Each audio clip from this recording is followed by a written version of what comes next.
লম্বা ইনভলভমেন্ট আমাদের এই সমস্ত অ্যাক্টিভিটিসের সাথে। সো তাদেরকেও সাধুবাদ জানাই যে আমাদের যে ফর্মাল একটা অ্যাপ্রোচ তাদেরকে আমরা জানাই আমাদের পক্ষ থেকে। এবং আজকের এই 8 তারিখ 8 নভেম্বর আমরা এই দিনটিকে বেছে নিই এবং আজকে একসাথে হওয়া বিশেষভাবে। সো মূলত আমরা নারীর স্বাস্থ্যের এবং এই স্বাস্থ্য শিক্ষার জায়গায় একটা বিশেষ গুরুত্বপূর্ণ জায়গা হিসেবে আমরা মনে করি যে কাজ করার জায়গা। যেমন আমরা এই ব্রেস্ট ক্যান্সার অ্যাওয়ারনেস মান্থ আমরা সম্ভবত সবাই জানি অক্টোবর মাস breast cancer awareness month globally. তো এই বছর আমরা এই মাসটিকে নিয়ে আমরা যশোরে আমরা সেপ্টেম্বরের 24 তারিখ এবং 25 তারিখে আমরা সুন্দর কিছু অ্যাক্টিভিটিসের মাধ্যমে এই বছর এই ব্রেস্ট ক্যান্সার অ্যাওয়ারনেস মান্থ অক্টোবরকে সামনে নিয়ে আমরা কিছু অ্যাক্টিভিটিস করি। যেমন 25 তারিখে একটা সুন্দর সেমিনার ছিল যশোরে এবং একটা সুন্দর র্যালি ছিল, প্রায় 1000 স্টুডেন্ট ওখানে আমরা নিতে পেরেছিলাম। গত মাসের 14 তারিখে আমরা জাতীয় ইউনিভার্সিটিতে breast cancer awareness knowledge sharing session এটা একটা সেমিনার ছিল। এবং 21, 22, 23 অক্টোবর আমরা যশোরে সুন্দর সুন্দর কিছু অ্যাক্টিভিটিস কিছু শিক্ষা প্রতিষ্ঠানের সাথে আমরা করেছি।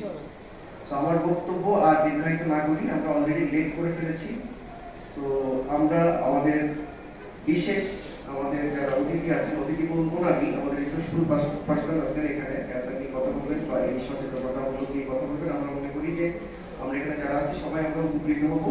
আর লাস্ট টার্ম যেটা হচ্ছে যে আমি সবার উদ্দেশ্যে বলতে চাই একটা ছোট্ট জিনিস, যদিও আমাদের পার্টিসিপেশন খুবই কম, তারপরেও আমরা যারা এখানে আসছি আমি মনে করি যে আমরা এক একজন এই আজকের এই আয়োজনের এক একজন বিশেষভাবে ব্র্যান্ড অ্যাম্বাসিডার। আমরা যারা শুনবো এবং যারা বুঝবো বা এখান থেকে যতটুকু নিতে পারবো আমাদের আশপাশ এবং আমাদের পরিবার বা আমাদের বন্ধু বান্ধবদের ভিতরে আমরা একটু ছড়িয়ে দেবো।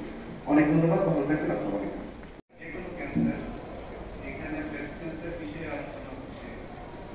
যেকোনো একটা ফ্যামিলিতে যদি কারো ক্যান্সার হয়, ওই ফ্যামিলি একদম ধ্বংস হয়ে যায়।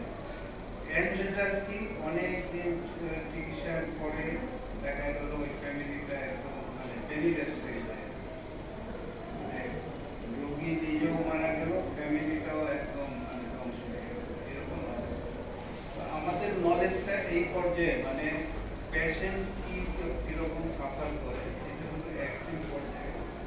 তো এইটা আমাদের মতো গরিব দেশে এই যে এক্সপেন্সিভ ট্রিটমেন্ট এটা অ্যাফোর্ড করা কঠিন।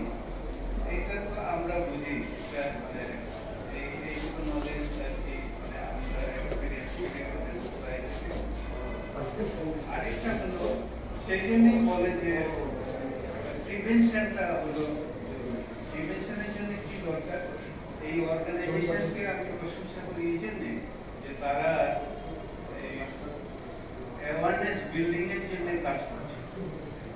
রোগটা হবে না যদি আমরা সবাই সচেতন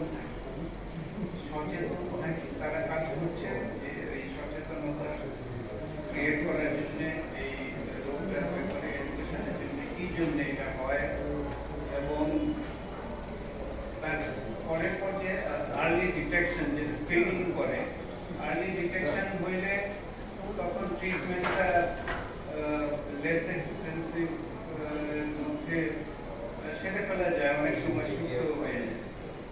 সুতরাং আমি এই দুটা জিনিস যে ওনারা করছেন সেই জন্য আমি ওনাদের কাছে সোসাইটি উপকৃত হবে। আমরা এই সামান্য এই পার্ট হতে পেরে আমরা আনন্দিত এবং কৃতজ্ঞ। আশা করি যে অর্গানাইজেশন কান্ট্রি ওয়াইজ কাজ করবে। এটা ঢাকা সিটিতে মাঝে মধ্যে এরকম প্রোগ্রাম হয়, ঢাকার বাইরেও কিছু কিছু হয়, কিন্তু সারা দেশে আরো অর্গানাইজেশন আসা উচিত এবং আমি আশা করি এই অর্গানাইজেশন থেকে আমার কৃতজ্ঞতা এবং ধন্যবাদ জ্ঞাপন করছি। আসলে শুধুমাত্র আমরা আশা করছিলাম যে একটা ল্যাপটপ থাকবে এবং ল্যাপটপে আমরা আপনাদেরকে কিভাবে বেস্ট সেলফ এক্সামিনেশন করতে হয় এবং আদার্স যেগুলো সেগুলো আসলে আপনাদেরকে বুঝিয়ে বলবো। তো জিনিসটা যদি এরকম না হয় তাহলে আমার যেটা মনে হচ্ছে যে আমি দু একটা কথা বলে বসি, আপনারা জিজ্ঞাসা করেন আমরা উত্তর দিই, না হলে আসলে আমি কি বলবো, বলা আর দেখা এক না। আমার ল্যাপটপটা আমি ল্যাপটপ আনার পরে আমরা শুরু করি। আমি এখানে সাংবাদিক ভাই বোন এবং আমাদের এখানে সম্মানিত কাউকে সেভাবে চিনি না, আমাকে সরি, আমি আমার অপারগতার জন্য দুঃখ প্রকাশ করছি। কিন্তু আমার মনে হয় যে আপনারা আসলে আলোকবর্তিকা অথবা আয়না, যেটা আমার কাছে মনে হয় যে আপনারা কিন্তু পুরো জগতের একটা আয়না হিসেবে কাজ করেন।